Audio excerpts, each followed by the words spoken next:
गांव में सपना अपने पति रामचंद्र के साथ रहती थी। सपना की सास कलावती बहुत तेज थी, उसे सपना पसंद नहीं थी। एक दिन कलावती ने रामचंद्र से कहा, कलावती बेटा, तेरी बहू दिन भर केवल घर का काम करती है, इससे कह यह भी कुछ काम करे जिससे पैसा आए।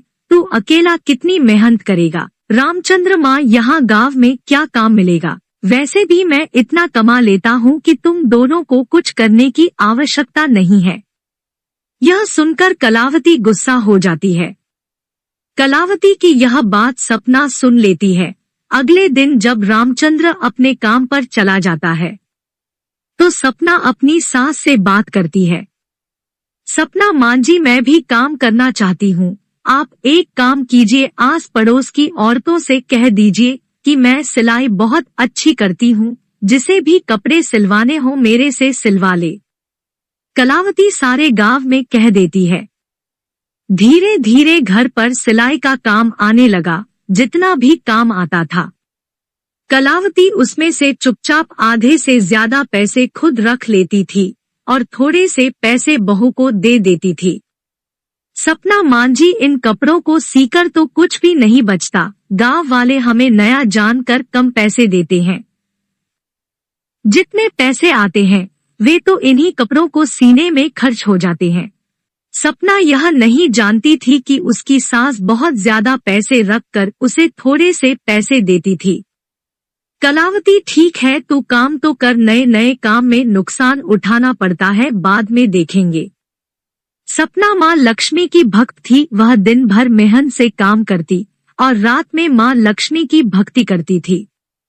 एक दिन सपना रात को माँ लक्ष्मी का ध्यान कर बैठी थी। तभी उसकी आंखों से आंसू बहने लगे। उसने माँ लक्ष्मी से कहा, सपना माँ, मैं और मेरे पति दिन रात इतनी मेहनत करते हैं, फिर भी हमेशा हम परेशान रहते हैं। आप ही बताओ क्या करें? इसी तरह बातें करते करते सपना सो जाती है और अगले दिन उठकर अपने काम में लग जाती है। अगले दिन जब सपना सिलाई कर रही थी तभी एक छोटी सी लड़की उसके पास आती है।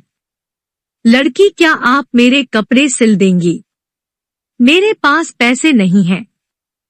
कलावती, ए लड़की, पहले पैसे लेकर आप फिर बात करना।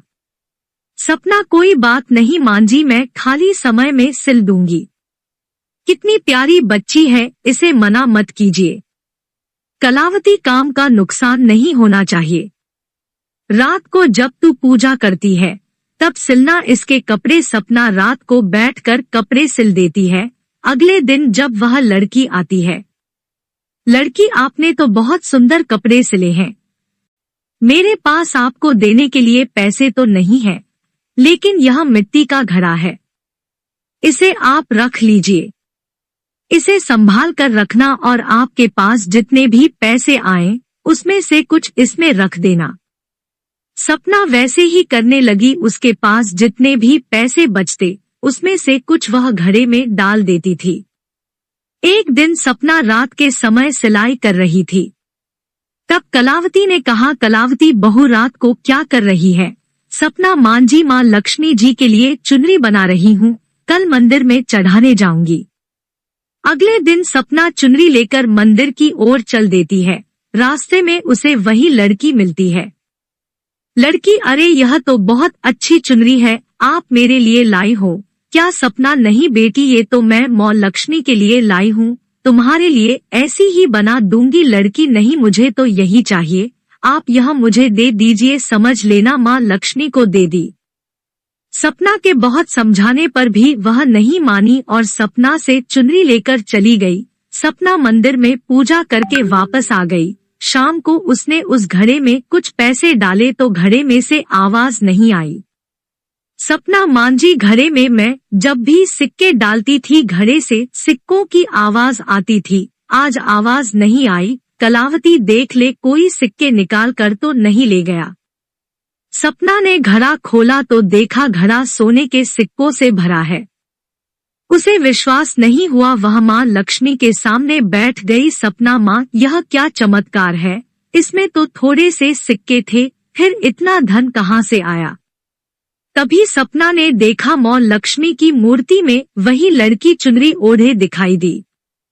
सपना रोने लगी। उसने कहा, सपना माँ, आप स्वयं मेरे घर आई और मैं आपको पहचान न सकी, मुझे माफ कर दीजिए। इसके बाद सपना, उसकी सास कलावती और रामचंद्र तीनों माँ लक्ष्मी की दिन रात पूजा करने लगे। सपना का सिलाई का काम अच्छा चलने लगा। यदि आप ऐसे ही कहानियों को पसंद करते हैं तो कृपया आप मेरे YouTube चैनल कहानियां विद सीमा को सब्सक्राइब, लाइक एंड अपने दोस्तों के साथ शेयर करें। धन्यवाद।